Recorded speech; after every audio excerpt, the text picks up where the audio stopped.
નમસ્કાર વિદ્યાર્થી મિત્રો, ગત લેક્ચરની અંદર આપણે રાસાયણિક ગતિકી ચેપ્ટરના દાખલાઓ પૂર્ણ કર્યા. આજે મેં તમને લાસ્ટ લેક્ચરમાં જણાવ્યું હતું તે પ્રમાણે નવો પાઠ દ્રાવણનો આપણે શરૂ કરવાનો છે. પરંતુ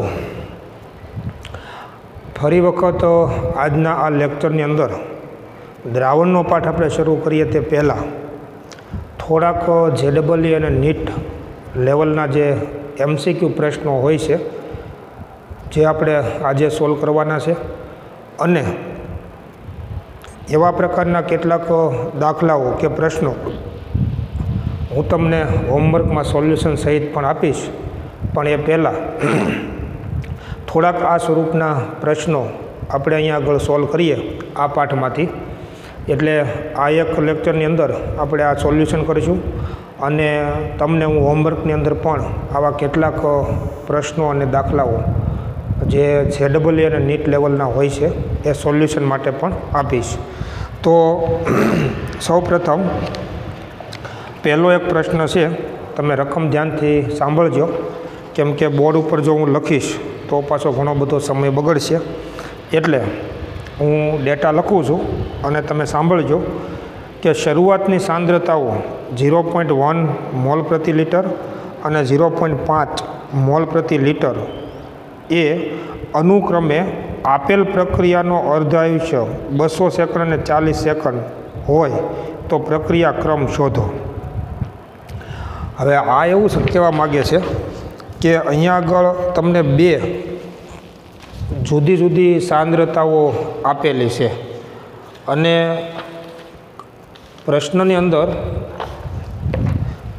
0.1 મોલ પ્રતિ લિટર સાંદ્રતા હોય ત્યારનો અર્ધાયુષ્ય સમય 200 સેકન્ડ છે, અને 0.5 મોલ પ્રતિ લિટર જેટલી સાંદ્રતા હોય ત્યારે અર્ધાયુષ્ય સમય 40 સેકન્ડ હોય તો પ્રક્રિયા ક્રમ શોધો. તો તમે યાદ કરો, આપણે અર્ધાયુષ્ય સમય અને પ્રક્રિયકોની સાંદ્રતા વચ્ચેનો સંબંધ આપણે સમજ્યા છીએ. અને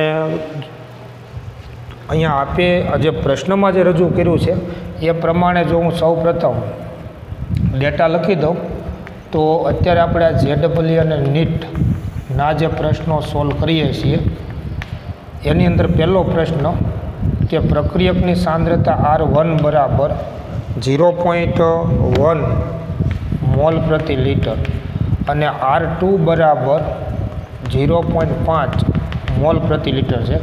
તો T1 પ્રથમ અર્ધાયુષ્ય સમય આપણને 200 સેકન્ડ આપેલો છે, અને બીજો અર્ધાયુષ્ય સમય T1 એ આપણને આપેલું છે 40 સેકન્ડ આપેલું છે. તો આ માહિતી પરથી પ્રક્રિયાનો ક્રમ શોધો એવું આપણને પૂછવામાં આવ્યું છે. તો તમે મિત્રો વિચારો કે આપણે સમજીએ T1 is proportional two 1/R0 ની n-1 ઘાત. આ તમને સૂત્ર યાદ હશે કે T1 is proportional two 1/R0 ની n-1 ઘાત. હવે R0 એટલે પ્રક્રિયાની મૂળ સાંદ્રતા, અને મેં તમને આલેખ દ્વારા એવું સમજાવ્યું હતું કે જ્યારે પ્રથમ અર્ધાયુષ્ય સમય 200 સેકન્ડ હોય તો એ તબક્કાની મૂળ સાંદ્રતા 0.1 મોલારિટી છે. જ્યારે બીજો અર્ધાયુષ્ય સમય 40 સેકન્ડ હોય તો એ તબક્કાની મૂળ સાંદ્રતા 0.5 મોલારિટી છે. તો આનો ઉપયોગ કરી અને જો આપણે પ્રક્રિયાનો અર્ધાયુષ્ય સમય મેળવવો હોય તો તમને યાદ હશે આપણે એક સૂત્ર આવું સમજ્યા હતા કે T1 છેદમાં T1 બરાબર શું થાય તો કે R02 છેદમાં R01 અને આખાઈની n-1 ઘાત. જો આ જે સંબંધ છે એ શું થયો તો T1 અને પ્રક્રિયકની મૂળ સાંદ્રતાનો વ્યસ્ત સંબંધ છે, એની ઘાત છે n-1 ઘાત. એટલે T1 છેદમાં T1 બરાબર શું થશે તો કે R02 છેદમાં R01 ની n-1 ઘાત. આવો વ્યસ્ત સંબંધ છે. થિયરી વખતે મેં તમને આ બંને સૂત્રો આપણે બોર્ડ ઉપર લખ્યા હતા અને મેં તમને સમજાવ્યા હતા. તો હવે તમે આમાં કિંમત મૂકો તો T1 200 સેકન્ડ છે અને T1 40 સેકન્ડ છે. તો ઇઝ ઇક્વલ ટુ R02 એટલે કે બીજા તબક્કાની મૂળ સાંદ્રતા 0.5/0.1 અને આખાઈની n-1 ઘાત. તો આનો ભાગાકાર થશે 5 બરાબર 5ની n-1 ઘાત અને તેથી n-1 બરાબર 1 કેમ કે 5ની 1 ઘાત એટલે 5 થશે. તો n બરાબર શું થશે 2. એનો મતલબ એવો થયો કે પ્રક્રિયાનો ક્રમ દ્વિતીય ક્રમની પ્રક્રિયા થઈ. બરાબર. તો આવા ઘણા બધા પ્રશ્નો તમને પૂછવામાં આવે કે તમે જુદા જુદા બે તમને T1ના આપ્યા હોય અને એને અનુરૂપ જો પ્રક્રિયકની સાંદ્રતા આપેલી હોય તો એના ઉપરથી તેનો અર્ધ આયુષ્ય સમય છે એના ઉપરથી અને આ સંબંધનો ઉપયોગ કરી અને પ્રક્રિયા ક્રમ છે એ ગણી શકાય. ત્યાર પછી એક પ્રશ્ન આવા પ્રકારનો છે કે મોટાભાગની પ્રક્રિયાઓનો તાપમાન ગુણાંક શેની વચ્ચે હોય છે. હવે સૌપ્રથમ તો તમે યાદ કરો કે તાપમાન ગુણાંક કોને કહેવાય. તો આપણી બુકમાં એ આપેલ નથી પણ તમારે યાદ રાખવાનું કે તાપમાન ગુણાંક છે ને એનો મતલબ K2/K1. બરાબર. તમે યાદ કરો કે કોઈ એક T1 તાપમાને વેગ અચળાંકનું મૂલ્ય K1 હોય અને T2 તાપમાને વેગ અચળાંક Kનું મૂલ્ય K2 હોય. તો આ બંનેનો જે ગુણોત્તર છે એને તાપમાન સહગુણાંક અથવા ઘણી બધી વખત તાપમાન ગુણાંક તરીકે ઓળખવામાં આવે. અને તમે યાદ કરો આપણે થિયરી વખતે સમજ્યા છીએ કે મોટાભાગની રાસાયણિક પ્રક્રિયાઓનો વેગ 10°C તાપમાનનો વધારો કરવાથી બમણો થતો હોય છે. એટલે K1 કરતાં K2નું મૂલ્ય બમણું કે એના કરતાં પણ જો વધારે હોય તો ખરેખર તાપમાન ગુણાંકનું મૂલ્ય છે K2/K1 એ 2 થી 3ની વચ્ચે હોય છે. બરાબર.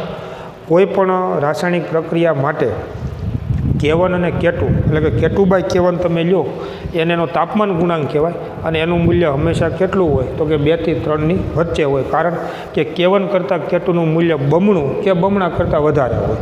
કારણ કે 10°C તાપમાનનો તમે જો વધારો કરશો તો વેગ અચળાંક Kનું મૂલ્ય છે એ બમણું થઈ જતું હોય છે અને એટલા માટેનો ગુણોત્તર છે એ 2 થી 3ની વચ્ચે હંમેશને માટે હોય છે.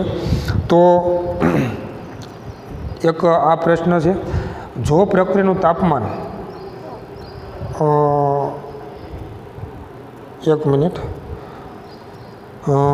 એક આવો પ્રશ્ન પહેલાં લઈ લઈએ કે જો પ્રક્રિયકની સાંદ્રતા 4 ગણી કરવામાં આવે ત્યારે પ્રક્રિયા દર 8 ગણો થાય છે તો પ્રક્રિયા ક્રમ જણાવો. હવે માની લો કે અહીંયા આગળ તમે જુઓ પ્રશ્નમાં શું કીધું છે કે પ્રક્રિયકની સાંદ્રતા 4 ગણી કરવામાં આવે તો પ્રક્રિયા દર એટલે કે પ્રક્રિયા વેગ 8 ગણો થઈ જાય છે તો પ્રક્રિયાનો ક્રમ જણાવો. તો આ દાખલા માટે ત્રીજો આપણે પ્રશ્ન સમજીએ છીએ કે તમને પ્રક્રિયા વેગ અને પ્રક્રિયકની સાંદ્રતા વચ્ચે જો તમે સંબંધ જાણતા હો તો એના ઉપરથી પ્રક્રિયાનો ક્રમ પણ નક્કી કરી શકાય. અત્યાર સુધીના દાખલામાં આપણે શું પૂછતા હતા કે ભાઈ સાંદ્રતા એટલા ગણી કરવામાં આવે તો વેગ કેટલા ગણો થશે. કારણ શું કે આપણે પ્રક્રિયાક્રમ જાણતા હતા. અહીંયા એવું નથી કીધું, અહીંયા આગળ ઉલટું પૂછવામાં આવ્યું છે કે જો તમે પ્રક્રિયા વેગ અને પ્રક્રિયકની સાંદ્રતા વચ્ચેનો સંબંધ જાણતા હો તો તમે એના ઉપરથી પ્રક્રિયાનો ક્રમ પણ નક્કી કરી શકો. હવે માનો કે અહીંયા કોઈ એક પ્રક્રિયા આપી હોય, આપણે ધારીએ કે R-P નામની કોઈ એક રાસાયણિક પ્રક્રિયા છે તો આના માટે વેગ R1 બરાબર શું થાય તો કે K Rની આપણે એ ઘાત ધારી લઈએ કેમ કે પ્રક્રિયાક્રમ કેટલો છે એની આપણને ખબર નથી તો સ્મોલ એ આપણે ધારી લઈએ. હવે શું કીધું છે કે હવે જો તમે પ્રક્રિયકની સાંદ્રતા 4 ગણી કરશો તો વેગ 8 ગણો થાય છે કે હવે પ્રક્રિયકની સાંદ્રતા 4 ગણી કરવાથી વેગ 8 ગણો થાય છે. 8 ગણો થાય છે અને નવો વેગ છે નવો વેગ એને આપણે R2 કહીએ તો R2 બરાબર શું થાય છે તો કે 8R1 થાય છે. ક્યારે તો કે તમે સાંદ્રતા 4 ગણી કરો ત્યારે. તો R2 બરાબર K 4R1 તો R2 બરાબર 4 K R1. આ 4ને તમે બહાર લઈ લો તો 4ની કેટલી ઘાત થશે? 1 ઘાત, બરાબર. R2 બરાબર આટલું થશે. હવે કે આરની 1 ઘાતના સ્થાને તમે R1 મૂકી શકો તો R2 બરાબર 4ની 1 ઘાત ઇન્ટુ R1. પરંતુ R2 બરાબર શું છે? તો કે 8R1. તો 8R1 બરાબર 4ની 1 ઘાત ઇન્ટુ R1. તો R1 તો નીકળી જશે અને તેથી શું થયું? તો કે 8 બરાબર 4ની 1 ઘાત, તો 2ની 3 ઘાત એટલે 8 થશે. 2 દુ 4 દુ 8 અને 2ની 2 ઘાત, 2ની 2 ઘાત, બરાબર. કેમ કે 2નો વર્ગ 4 થશે. તેથી શું થયું? તો તેથી 3 બરાબર 2a, તો a બરાબર 3/2 અથવા તો 1.5. તો 1.5 એટલે કે દોઢ ક્રમની પ્રક્રિયા થશે. જો તમે પ્રક્રિયકની સાંદ્રતા 4 ગણી કરો અને જો વેગ 8 ગણો થતો હોય તો એનો મતલબ એવો થયો કે પ્રક્રિયા ક્રમ છે એ 1.5 થયો. ત્યાર પછી એક એક્ઝામ્પલ્સ આપણે જોઈએ કે માની લો કે તમને એક આવો પ્રશ્ન પૂછવામાં આવ્યો છે. ચોથો પ્રશ્ન આપણે સોલ્વ કરીએ છીએ બોર્ડ ઉપર અને એ પ્રશ્નમાં આવું પૂછવામાં આવ્યું છે. દાખલા તરીકે એક રાસાયણિક પ્રક્રિયા આવા પ્રકારની આપી છે. રાસાયણિક પ્રક્રિયા કે એક રાસાયણિક પ્રક્રિયા 2O3 gives એટલે કે ઓઝોનનું વિઘટન થઈ અને O2 વાયુ નિપજ તરીકે મળે છે. આ પ્રક્રિયા નીચે મુજબ થાય છે. આ પ્રક્રિયા નીચે મુજબ થાય છે, બરાબર. હવે એ 2 તબક્કામાં આપેલી છે. પહેલો તબક્કો એવો છે કે O3 gives O2 plus O, બરાબર, O2 પ્લસ O, અને આ તબક્કો ઝડપી તબક્કો છે. બીજો તબક્કો એવો આપ્યો છે કે 2O plus O2 gives 2O2 અને આ પ્રક્રિયા ધીમી પ્રક્રિયા છે, ધીમી પ્રક્રિયા. તો આના માટે પ્રક્રિયા વેગ શું થાય? આવો પ્રશ્ન આપણને પૂછ્યો છે. તો તમે યાદ કરો કે આપણે સામાન્ય રીતે એવું વિચારીએ છીએ, સમજ્યા છીએ તે પ્રમાણે કે પ્રક્રિયા વેગ છે ને એનો આધાર ધીમા તબક્કા ઉપર હોય. કોઈ પણ રાસાયણિક પ્રક્રિયા થતી હોય તો રાસાયણિક પ્રક્રિયાના વેગનો આધાર હંમેશા ધીમા તબક્કા ઉપર હોય એવું આપણે સમજ્યા છીએ. તો આ પ્રક્રિયા આવા 2 તબક્કામાં થાય છે. તો ખરેખર આ સંકલિત પ્રક્રિયાનો પ્રક્રિયા વેગ એટલે ખરેખર શું થાય? ધીમા તબક્કાનો વેગ થાય. પણ હવે અહીંયા પહેલો જે તબક્કો છે એ તમે જુઓ પ્રતિવર્તી તબક્કો છે અને એ ઝડપી તબક્કો છે. એટલે આ પ્રક્રિયાનો પ્રક્રિયા વેગ નક્કી કરવા માટે આપણે એક બીજું ઉદાહરણ લઈએ. તો માની લો કે એક R gives P નામની રાસાયણિક પ્રક્રિયા થાય છે. તો એ આવા 2 તબક્કામાં થાય છે કે પહેલું છે ને એ Rનું રૂપાંતર Iમાં થાય છે. I એટલે મધ્યવર્તી સંયોજન, ઇન્ટરમીડિયેટ કમ્પાઉન્ડ, અને બીજા તબક્કામાં Iનું રૂપાંતર નિપજ Pમાં થાય છે. હવે માની લો કે પહેલો તબક્કો પ્રતિવર્તી હોય તો પ્રતિવર્તી તબક્કો છે એ ઝડપી તબક્કો હોય છે અને બીજો તબક્કો છે એ ધીમો તબક્કો છે કે જે મધ્યવર્તી સંયોજન આઈનું રૂપાંતર નિપજ પીમાં આપે છે. હવે આવી રીતે જો રાસાયણિક પ્રક્રિયા 2 તબક્કામાં થતી હોય અને પહેલો તબક્કો જો ઝડપી હોય, પ્રતિવર્તી હોય, તો આના પુરોગામી પ્રક્રિયાના વેગ અચળાંકને K1 કહીએ, પ્રતિગામી પ્રક્રિયાના વેગ અચળાંકને K2 કહીએ અને બીજા તબક્કાના વેગ અચળાંકને આપણે K3 કહીએ. તો તમે યાદ કરો કે R gives P નામની રાસાયણિક પ્રક્રિયાનો પ્રક્રિયા વેગ એટલે ધીમા તબક્કાનો વેગ. તો પ્રક્રિયા વેગ બરાબર શું થશે? તો પ્રક્રિયા વેગ R બરાબર K3 ઇન્ટુ આઈની સાંદ્રતા. પણ તમે વિચારો કે પહેલો તબક્કો છે ઝડપી છે અને પ્રતિવર્તી છે, એટલે જેવું આરનું રૂપાંતર આઈમાં થશે કે તરત જ આઈનું વિઘટન પાછું શેમાં થશે? આરમાં થશે. તો જ્યાં સુધી આઈની સાંદ્રતા ન વધે અને મહત્તમ ન બને ત્યાં સુધી બીજો તબક્કો શક્ય નહીં બને, કેમ કે બીજા તબક્કાના વેગનો આધાર કોના ઉપર છે? તો કે આઈની સાંદ્રતા ઉપર, અને જેમ આઈની સાંદ્રતા વધશે એમ આનો વેગ વધશે. એટલે તમે વિચારો કે ખરેખર બીજો તબક્કો ધીમો તબક્કો વેગ નિર્ણાયક તબક્કો છે, પણ એમાં જે આઈની સાંદ્રતા છે એનો આધાર તો પહેલા તબક્કા ઉપર છે. અને એટલા માટે તમે જુઓ કે પ્રથમ તબક્કો જે છે, પ્રથમ તબક્કામાં પુરોગામી પ્રક્રિયાનો વેગ Vf બરાબર શું થાય? તો કે K1 ઇન્ટુ આરની સાંદ્રતા. પ્રતિગામી પ્રક્રિયાનો વેગ Vr બરાબર શું થાય? તો કે K2 ઇન્ટુ આઈની સાંદ્રતા. કેમ કે આના વેગનો આધાર આરની સાંદ્રતા ઉપર, આ દિશામાં જે પ્રક્રિયા થાય છે એના વેગનો આધાર આઈની સાંદ્રતા ઉપર હોય. પ્રતિવર્તી છે એટલે સંતુલન સમયે શું થાય? તો કે સંતુલન સમયે Vf બરાબર Vr. તો K1 ઇન્ટુ આરની સાંદ્રતા બરાબર K2 ઇન્ટુ આઈની સાંદ્રતા. તો આઈની સાંદ્રતા બરાબર શું થયું? તો કે K1 by K2 into R. આ કિંમત તમે હવે સમીકરણ 1માં મૂકી દો તો સમીકરણ 1 પરથી વેગ બરાબર શું થશે? તો વેગ બરાબર જો K3 તો હતું જ, આઈના સ્થાને K1 છેદમાં K2 ઇન્ટુ આર આમ થયું. તો અહીંયા આગળ તમે જુઓ K3, K1 ને K2 એ ત્રણ વેગ અચળાંક છે. તો વેગનો આધાર કોના ઉપર ગયો? તો કે પ્રક્રિયક આરની સાંદ્રતા ઉપર ગયો. અહીંયા મિત્રો વિચારો કે ભલે બીજો તબક્કો ધીમો છે તેમ છતાં આ પ્રક્રિયાના વેગનો આધાર કોના ઉપર છે? પ્રક્રિયક આરની સાંદ્રતા ઉપર છે. કારણ કે પહેલો તબક્કો પ્રતિવર્તી છે એટલા માટે.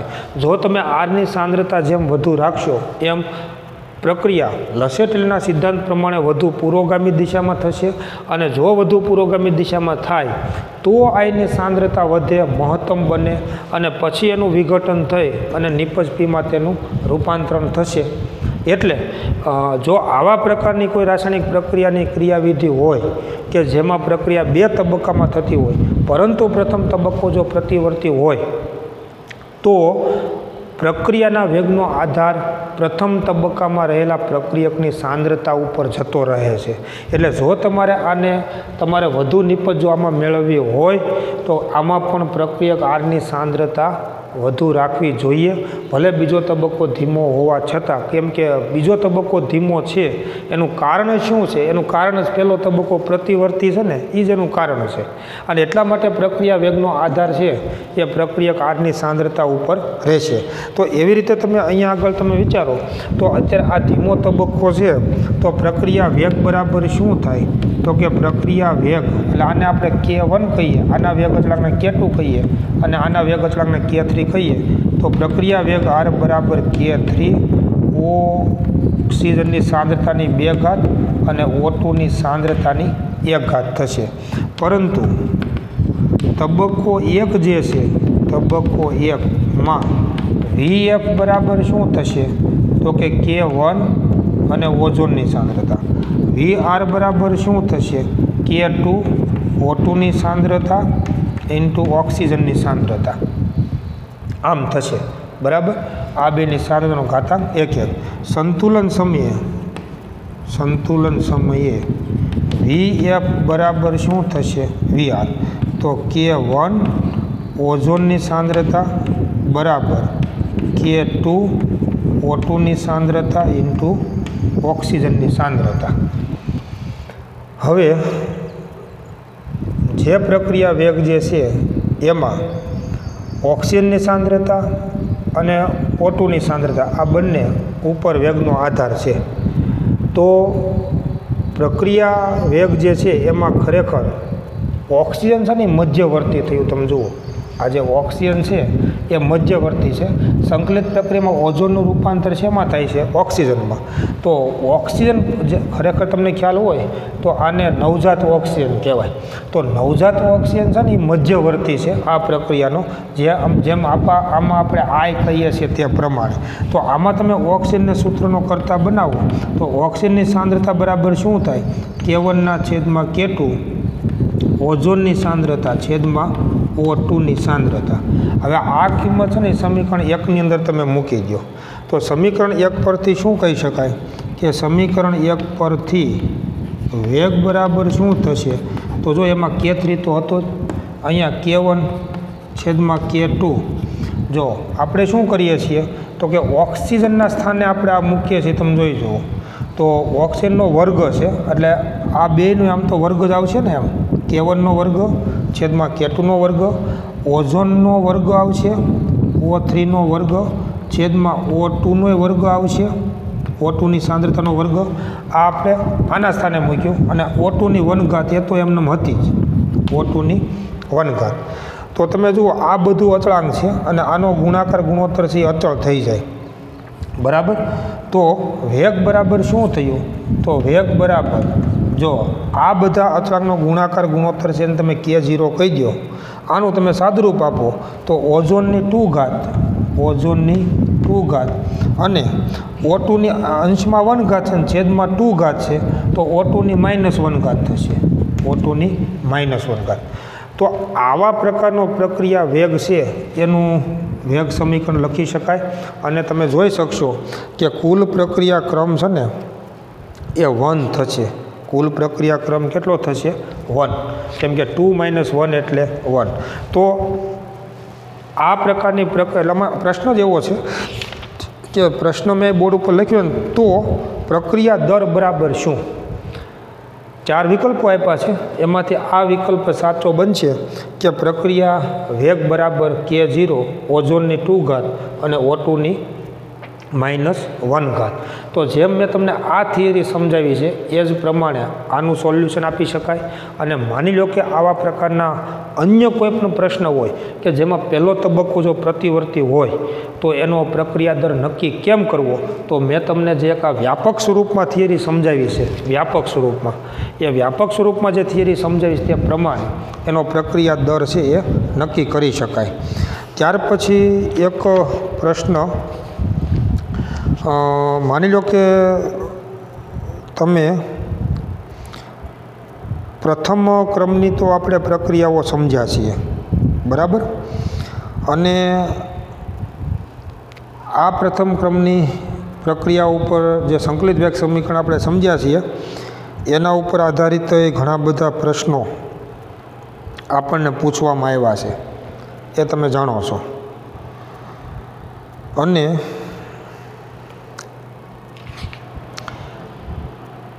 એમાં એક પ્રશ્ન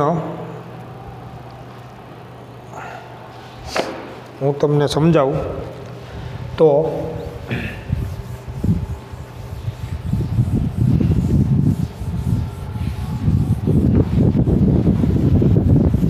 જો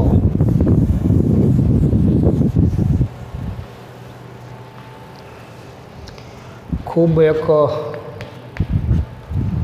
પ્રશ્ન મહત્ત્વનો છે અને પહેલાં એક બે બીજા પ્રશ્નો પહેલાં સોલ્વ કરી લઈએ પછી હું તમને એ પ્રશ્ન સમજાવું, બરાબર. જો માની લો કે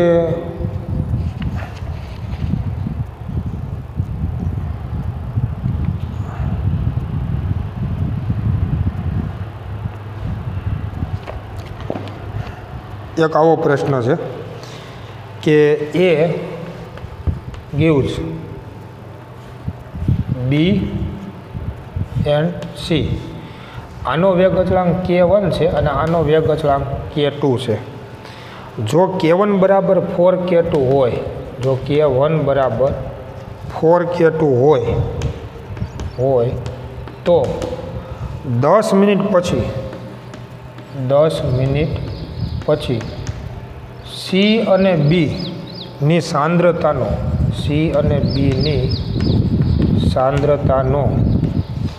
ગુણોત્તર શોધો. જો મિત્રો રકમ તમે વાંચો બરાબર ધ્યાનથી કે આવી એક આપણને પ્રક્રિયા આપી છે જેમાં એનું રૂપાંતર બીમાં થાય છે ને એનું રૂપાંતર સીમાં થાય છે. જો એનું રૂપાંતર બીમાં થતું હોય તો એનો વેગ અચળાંક k1 છે, એનું રૂપાંતર સીમાં થતું તો એનો વેગ અચળાંક K2 છે, પણ K1 બરાબર શું છે 4K2 હોય તો 10 મિનિટ પછી સી અને બીની સાંદ્રતાનો ગુણોત્તર શોધો. તો તમે નોર્મલી વિચારી શકશો કે આ જે પ્રક્રિયા છે એનું રૂપાંતર બીમાં થાય છે, એ જે પ્રક્રિયા છે એનો વેગ અચળાંક K1 છે અને એનું રૂપાંતર સીમાં થાય છે એનો વેગ અચળાંક K2 છે, પણ તમે સંબંધ જુઓ K1 બરાબર 4K2 એનો મતલબ શું થયો કે આ જે પ્રક્રિયા છે એનું રૂપાંતર બીમાં થાય છે, એ જે પ્રક્રિયા છે એનો વેગ અચળાંક છે ને એ K2 કરતાં 4 ગણો છે. K2 કરતાં K1 4 ગણો થયો, એનો મતલબ કે એનું રૂપાંતર સીમાં થવાની જે પ્રક્રિયા છે એના કરતાં એનું રૂપાંતર બીમાં થવાની જે પ્રક્રિયા છે ને 4 ગણી ઝડપી થઈ.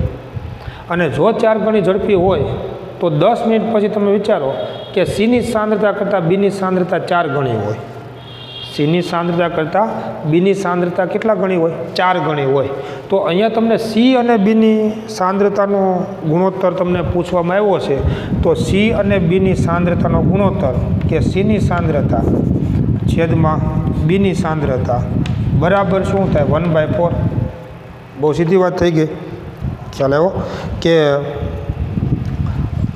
K1 બરાબર 4K2 છે. તમે રકમ જોઈ જુઓ કે K2 કરતાં K1 4 ગણો છે, એનો મતલબ એનું રૂપાંતર બીમાં થવાની જે પ્રક્રિયા છે એ પ્રક્રિયા એનું રૂપાંતર સીમાં થવાની પ્રક્રિયા કરતાં 4 ગણી ઝડપી થઈ.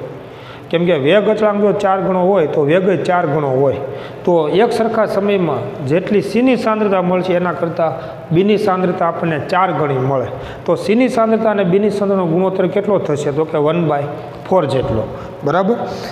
ત્યાર પછી એક પ્રશ્ન આવા પ્રકારનો છે કે માની લો કે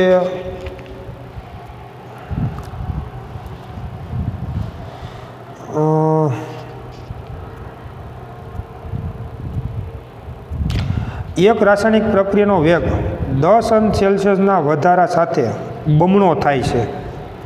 જો તાપમાનમાં 50°C વધારો કરવામાં આવે તો પ્રક્રિયાના વેગમાં કેટલો વધારો થશે? રકમ બરાબર ધ્યાનથી વાંચજો. શું કીધું છે કે એક રાસાયણિક પ્રક્રિયાનો વેગ 10°C વધારા સાથે બમણો થાય છે.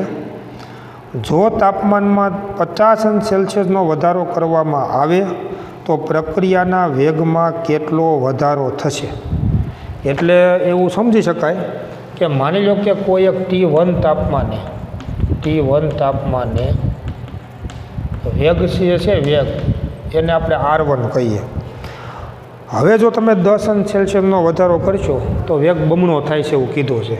તો T1 + 10°C તાપમાને વેગ બમણો થાય છે તો 2R1 થશે. હજી તમે 10નો વધારો કરો તો T1 + 20 કરો તો આનો વેગ છે આના કરતાં બમણો એટલે 4R1 થાય. હજી તમે વધારો કરો તો T1 + તમે 30 કરો, 30નો પાછો 10નો વધારો કર્યો તો 10નો વધારો કર્યો તો વેગ હજી આના કરતાં બમણો થાય 8R1. માની લો કે હજી તમે 10નો વધારો કરો અને T1 + 40 કરો તો વેગ આના કરતાં બમણો એટલે 16R1 જેટલો થશે. અને તમે 50°C વધારો કરો છો તો હજી આના કરતાં બમણો એટલે કે 32R1 થશે. એનો મતલબ કે જો તમે 50°C તાપમાનનો વધારો કરશો ને તો વેગ છે ને 32 ગણો થશે.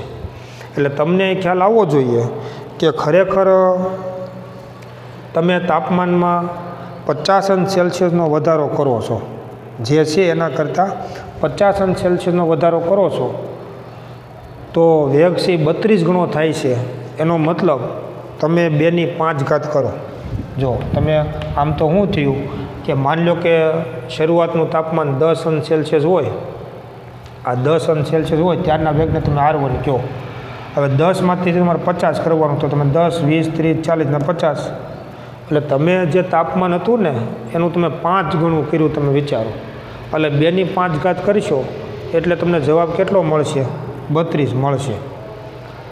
તો ખરેખર શું કહી શકાય વ્યાપક સ્વરૂપમાં જો આપણે જોવું હોય તો ખરેખર 2 તાપમાન ટીના છેદમાં 10 અંશ સેલ્સિયસ 10 બરાબર. હવે તમે વાંચો કે રકમમાં આપણને એવું કીધું છે કે તાપમાનમાં 50 અંશ સેલ્સિયસનો વધારો કરવામાં આવે છે. તો વેગ કેટલા ગણો થાય? તો 50 ભાગ્યા તમે 10 કરશો તો 2/5 બરાબર કેટલું થાય? 32. બરાબર. માની લો તમને એમ કીધું હોય, કેમ કે એક વાત તો નક્કી છે કે 10 અંશ તાપમાનનો તમે વધારો કરો ને એટલે વેગ બમણો થઈ જાય જે હોય એના કરતાં. તો કેટલા ગણો તમે વધારો કરો છો એના ઉપર આધાર હોય. માનો કે તમને એમ કીધું હોય કે તમે તાપમાનમાં 40 અંશ સેલ્સિયસનો વધારો કરતા હો તો વેગ કેટલા ગણો થાય? તો 40 અંશ સેલ્સિયસનો તમે વધારો કરતા હો તો આ સૂત્રમાં તમારે 40 ભાગ્યા 10 કરવાનું, તો 2/4 અને એટલે કેટલું થશે? 16. તો 16 ગણો વેગ થાય. માની લો કે તમને એમ કીધું હોય કે તમે તાપમાન 100 અંશ સેલ્સિયસ જેટલું કરો છો તો વેગ કેટલા ગણો વધશે? તો 100 અંશ સેલ્સિયસનું તમે તાપમાન કરતા હો તો 2/100 ભાગ્યા 10 તો 2/10 એટલો ઘણો વેગ થશે. બરાબર. તો આવી રીતે તમે માની લો કે કેટલા ગણું તમે તાપમાન વધારો છો, 10 અંશ તાપમાન વધે એટલે વેગ બમણો થઈ જાય, બીજું કાંઈ નહીં.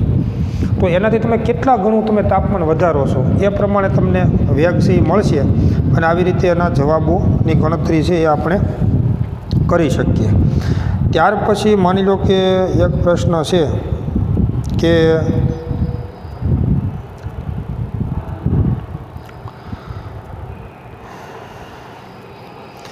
બે જુદી જુદી પ્રક્રિયાઓ માટેનો દર અચળાંક એટલે વેગ અચળાંક K1 અને K2 અનુક્રમે, હું બોર્ડ ઉપર લખું છું તમને ખ્યાલ આવશે, બે જુદી જુદી રાસાયણિક પ્રક્રિયાઓના વેગ અચળાંક આપણને આપેલા છે. બરાબર. જો બે જુદી જુદી રાસાયણિક પ્રક્રિયાઓના વેગ અચળાંક આપણને આપેલા છે. K1 બરાબર એટલું આપ્યું છે કે 10⁻16 ઇન્ટુ (e−2000) તાપમાન T અને K2 બરાબર 10⁻15 (e−1000) T. જો K1 બરાબર K2 થાય તો ત્યારે ઉષ્ણતામાન ખાલી જગ્યા હશે. ઉષ્ણતામાન એટલે તાપમાન. તમે આ જે સંબંધ આપ્યો છે તો તમે ખરેખર આને આરએનએ સમીકરણ સાથે સરખાવી શકશો. K1 અને K2ની કિંમતો આપણને આપેલી છે અને K1 બરાબર K2 થાય ત્યારે ઉષ્ણતામાન એટલે કે તાપમાન કેટલું, એવો આપણને પ્રશ્ન પૂછવામાં આવ્યો છે. તો ખરેખર તમે જુઓ K1 બરાબર આમ છે ને K2 બરાબર આ છે. જો K1 બરાબર K2 હોય, જો K1 બરાબર K2 હોય તો આમાં તમે કિંમત મૂકી દો કે 10⁻16 (e−2000) T બરાબર 10⁻15 (e−2000) T. એટલે હવે આનું થોડુંક ગાણિતીય સાદુરૂપ આપણે આપવાનું છે. તો 10⁻16 બરાબર આને સામે જવા દો તો (e−1000) T અને એના છેદમાં (e−2000) T. તો આ 10 થઈ ગયા બરાબર જો આ અંશમાં જશે એટલે ધન થશે ને, ધન થઈ જાય અને આધાર સરખો તો ઘાતનો સરવાળો એટલે (-1000) T પ્લસ 2000) T. તો 10 બરાબર શું થયું? તો 10 બરાબર આ બેનો તમે સરવાળો કરશો એટલે 1000) T તાપમાન T. હવે તમે જુઓ તો ln10 બરાબર 1000) T થઈ જાય. જો ગણિતનો ખ્યાલ હશે તમને કે તમે બંને બાજુ લોગેરિધમ તમે લાગુ પાડો તો ln10 બરાબર ઘાત આગળ આવશે, ln e બેઝ e એટલે એની કિંમત 1 થઈ જાય. ln e બેઝ e બરાબર શું થઈ જાય? 1. હવે તમે જુઓ તો ln10 એટલે એને તમારે log10 ફેરવવું પડે એટલે 2.303 ગુણાકારમાં log10 બરાબર 1000/t અને વિચારો મિત્રો log10ની કિંમત તો 1 થઈ જાય એટલે 2.303 ગુણાકારમાં 1.0 બરાબર 1000/t તો તાપમાન T બરાબર 1000/2.303 તો આનો તમે જો ભાગાકાર કરશો એટલે તમને આ જવાબ મળશે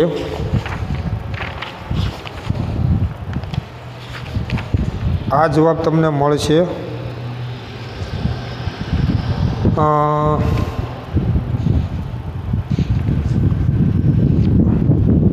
બસ આ રીતે જ આપ્યું છે ટૂંકમાં ભાગાકાર ન કરો તો આટલા કેલ્વિન એમ અને ભાગાકાર કરી નાખો જે આવે એટલા કેલ્વિન તાપમાન આપણને મળ્યું એમ કહેવાય બરાબર તો ટૂંકમાં ગાણિતીય ક્રિયાનો ઉપયોગ કરી અને તાપમાન ટી છે એ આપણે મેળવવાનો છે હવે જે હું તમને એક દાખલો કહેતો હતો કે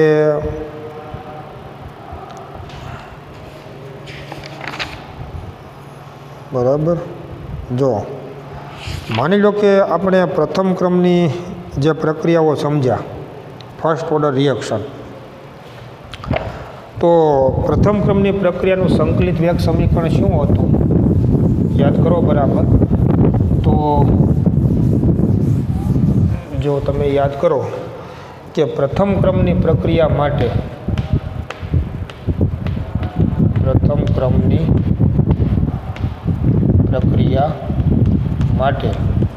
k બરાબર 2.303/t log r0/r બરાબર આ સૂત્ર આપણે સમજાતા હવે r0 એટલે t બરાબર 0 સમયની સાંદ્રતા અને r એટલે t સમયની સાંદ્રતા તો જે 0 સમયની સાંદ્રતા છે એમાંથી ઘટાડો તમે બાદ કરો ને t સમય સુધીમાં જે ઘટાડો થયો હોય એટલો બાદ કરશો એટલી t સમય આપણને સાંદ્રતા મળશે એટલે આના ઉપરથી આપણે એક બીજું સંકલિત સમીકરણ આવું લખ્યું હતું કે 2.303/t log a/x જ્યાં a બરાબર શું છે તો પ્રક્રિયકની મૂળ સાંદ્રતા અને x શું છે તો કે t સમય સુધીમાં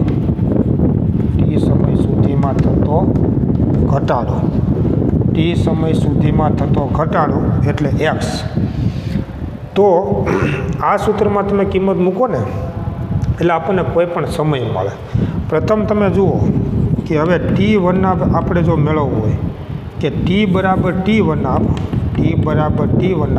ત્યારે ઘટાડો કેટલો હશે તો x બરાબર જો એનો અડધો થશે ને એમ એ જે મૂળ સાંદ્રતા એનું અડધું થશે જે t બરાબર t1 તો પ્રક્રિયકની મૂળ સાંદ્રતા છે એનું 1/2 જેટલું થઈ જાય તો આ કિંમત તમે એમાં જો મૂકી દો તો k બરાબર 2.303/t1 log એના છેદમાં જો a માઇનસ x કેટલું તો કે a/2 અને આનું તમે સાદુરૂપ આપો તો k બરાબર 2.303/t1 log a minus a/2 એટલે a/2 એ નીકળી જાય તો 2 બરાબર અને log 2ની કિંમત મૂકીને આની સાથે ગુણાકાર કરશો તો t1 તમને મળશે 0.693/k હવે આ તો આપણે ઓલરેડી મેળવેલું હતું આ આપણા માટે નવીન નથી પણ એમાં આ સૂત્રનો કેમ ઉપયોગ કરવો એ હું તમને અત્યારે સમજાવું તો એના ઉપરથી માની લો તમને કોઈ પણ સમય મળે તમને એમ કીધું કે t3/4 સમય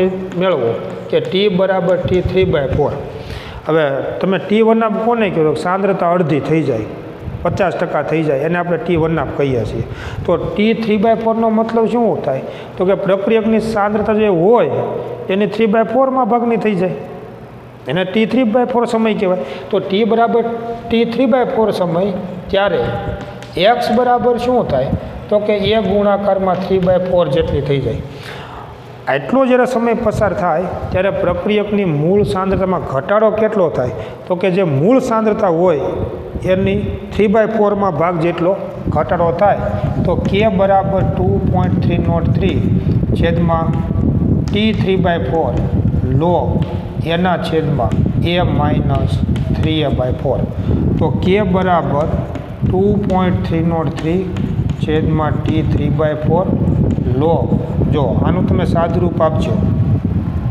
તો 4a માંથી 3a જાય એટલે a/4 વધ્યો a/4 એટલે એક સ્ટેપ હું વધારીને લખું આ મળશે આપણને a/4 તો ખરેખર t 3/4 બરાબર 2.303 k log 4.0 અને તેથી t 3/4 બરાબર 2.303 k ગુણાકારમાં 0.6021 બરાબર તો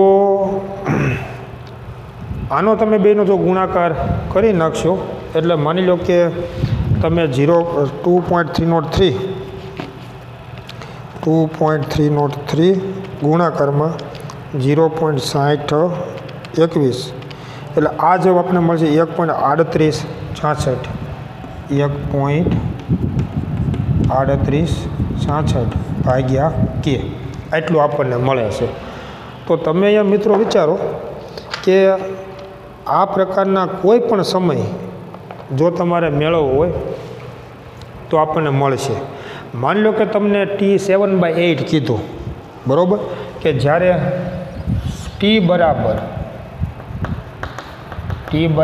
t 7/8 તો ત્યારે x બરાબર શું થાય તો એના 7/8 ભાગ થઈ જાય અને આ કિંમત તમે જો આમાં મૂકી દો તો k બરાબર 2.303 છેદમાં t 7/8 log એના છેદમાં a માઇનસ 7a/8 તો k બરાબર 2.303 છેદમાં t 7/8 log જો 8 એમાંથી 7a બાદ કરશો એટલે a ના છેદમાં 8 એ નીકળે 8.0 તો t 7/8 બરાબર 2.303 k ગુણાકારમાં log 8.0 હવે 80નું 0માં તમે લોગેરિધમ જોઈ લો અને આની સાથે ગુણી દો એટલે આપણે t 7/8 સમય મળશે હવે એવી રીતે તમને માનો કે આવા જે બધા સમય આપણને મળે છે એના ગુણોત્તરે પૂછવામાં આવે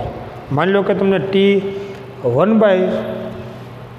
t1 અને t3/4નો ગુણોત્તર કેટલો તો માની લો કે t1 જેમ t3/4 બરાબર શું થાય તો કે 0.693 k અને એના છેદમાં આ એટલે કેના છેદમાં 1.3866 તો t1/2 જેમ t3/4 આ બેનો ગુણોત્તર કેટલો થશે તો તમે 0.693 ભાગ્યા 1.3866 એટલે આ જવાબ આપણને મળશે 0.499 એટલે એપ્રોક્સિમેટલી 0.5 અથવા તો 1/2 અથવા 1:2 જેમ કહો એમ બરાબર તો આ બે સમયનો ગુણોત્તર આપણને 1/2 જેટલો મળશે કેમ કે આ બે આનો તમે ભાગાકાર કરીશો 0.5 જેવું આવે છે 0.5 એટલે 1/2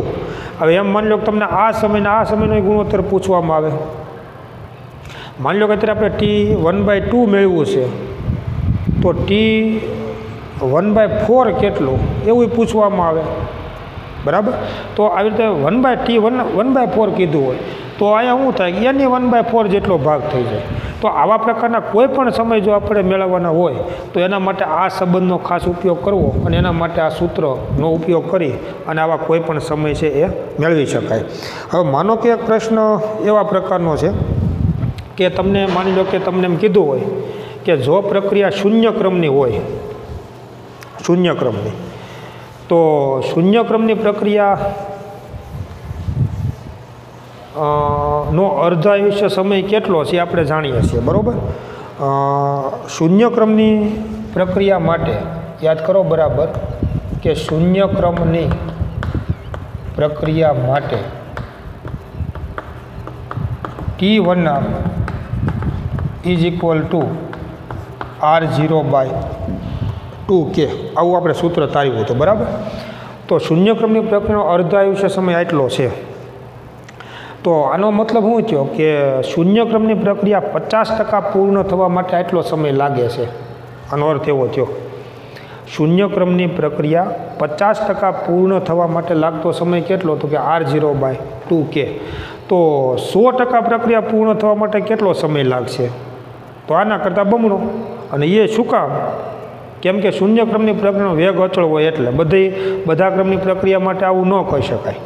આવો પ્રશ્ન ક્યાંક ક્યાંક પૂછવામાં આવે છે કે શૂન્યક્રમની પ્રક્રિયાનો અર્ધ એમ જ સીધું પૂછવામાં આવે કે શૂન્યક્રમની પ્રક્રિયા 100% પૂર્ણ થવા માટે લાગતો સમય કેટલો તો અર્ધ આયુષ્ય સમય કરતાં બમણો. અને આના કરતાં બમણો તમે કરશો એટલે કે 100% પ્રક્રિયા પૂર્ણ થવા માટેનો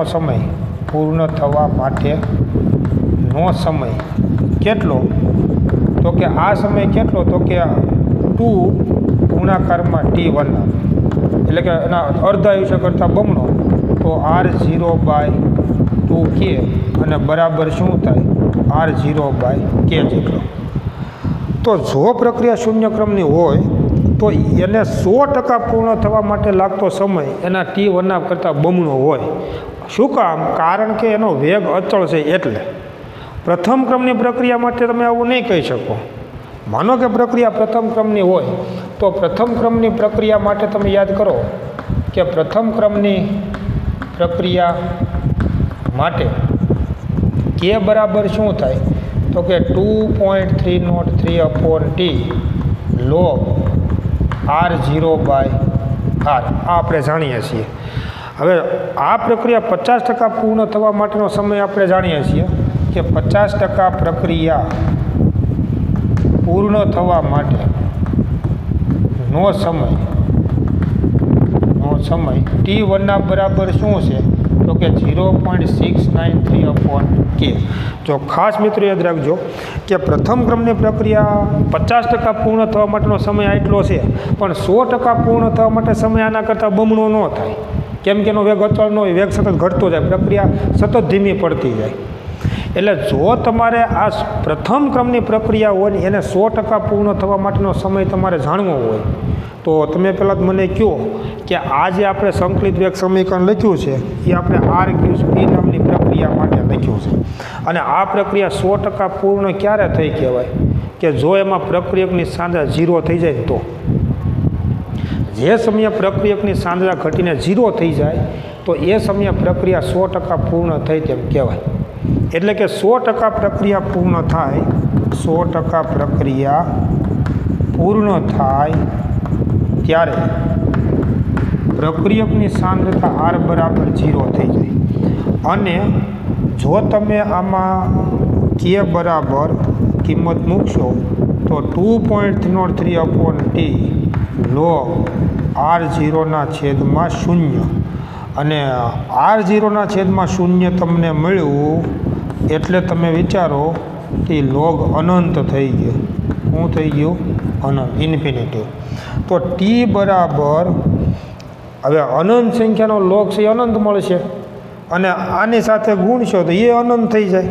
તો T બરાબર 2.303/T log ઇન્ફિનિટી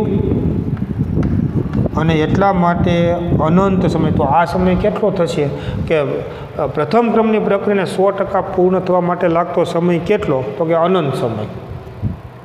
પ્રથમ ક્રમની કોઈ પણ પ્રક્રિયાને 100% પૂર્ણ થવા માટે અનંત સમય લાગશે કે 100% પૂર્ણ થવા માટે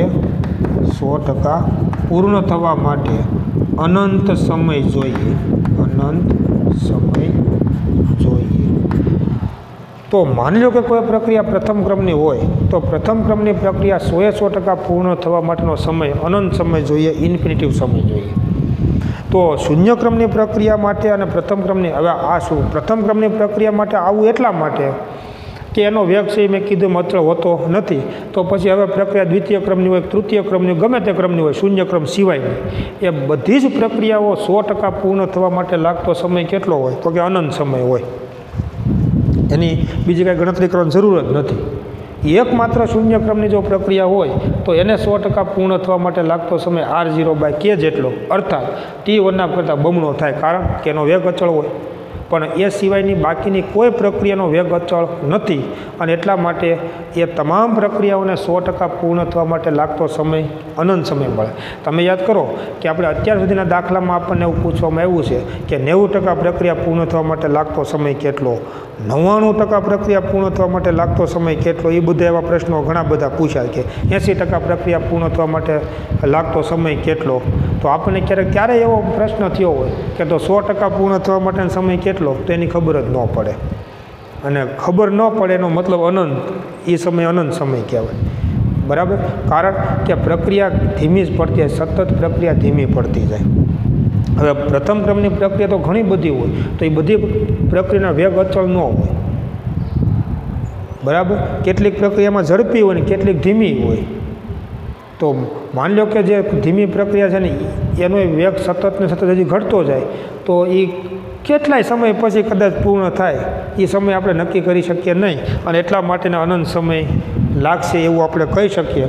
એ આવું એનું ગાણિતિક રીતે આપણે નક્કી કરી શકીએ કે પ્રથમ ક્રમની પ્રક્રિયાને 100% પૂર્ણ થવા માટે લાગતો સમય કેટલો હોય, તો કે અનંત સમય જોઈએ. તો આવા પ્રકારના જે બધા પ્રશ્નો મિત્રો JEE નીટ લેવલના પૂછવામાં આવે, તો જે ખરેખર આપણે જે બધી થિયરી સમજ્યા છીએ એને આપણે જો બહુ ઊંડાણપૂર્વક વિચારીએ, સમજીએ, તો એના ઉપરથી આપણે આવા બધા પ્રશ્નોના જવાબો છે એ આપી શકીએ. તો એટલા પ્રશ્નો મેં તમને સોલ્વ કર્યા. હું આવા કેટલાક પ્રશ્નો તમને હું આપીશ, એના સોલ્યુશને આપીશ. અને આપણે દ્રાવણનો પાઠ તો શરૂ કરી જ દઈએ છીએ, પણ 2-3 દિવસ સુધી જે આપણું હોમવર્ક આવશે એ આ પાઠમાંથી આવા પ્રકારના JEE અને નીટ લેવલના જે બધા પ્રશ્નો છે એને લગતું સોલ્યુશન આવશે અને એ તમને હું પૂછીશ. બરાબર, તો તમે એની ગણતરી કરજો, તમને મજા પણ આવશે. હું તમને પહેલાં પ્રશ્નો આપીશ અને પછી તમને એનું સોલ્યુશન પણ આપીશ, પણ તમારે જાતે પણ એમાં તમારે થોડુંક બુદ્ધિ લગાવવાની છે અને થોડુંક આ રીતે વિચારવાનું છે. અને પછી મેં તમને આપેલા સોલ્યુશન સાથે તમે સરખાવી જોજો, એટલે તમને ખ્યાલ પણ આવશે. તો આવતા નેક્સ્ટ લેક્ચરની અંદર હવે આપણે દ્રાવણનો પાઠ શરૂ કરીશું અને હું તમને 1-2 દિવસ સુધી હોમવર્કની અંદર આ પ્રકારના પ્રશ્નો છે એ આપતો રહીશ આ પાઠને લગતા, જે આપણે JEE અને નીટ માટે ખૂબ જ ઉપયોગી થશે. Thank you very much.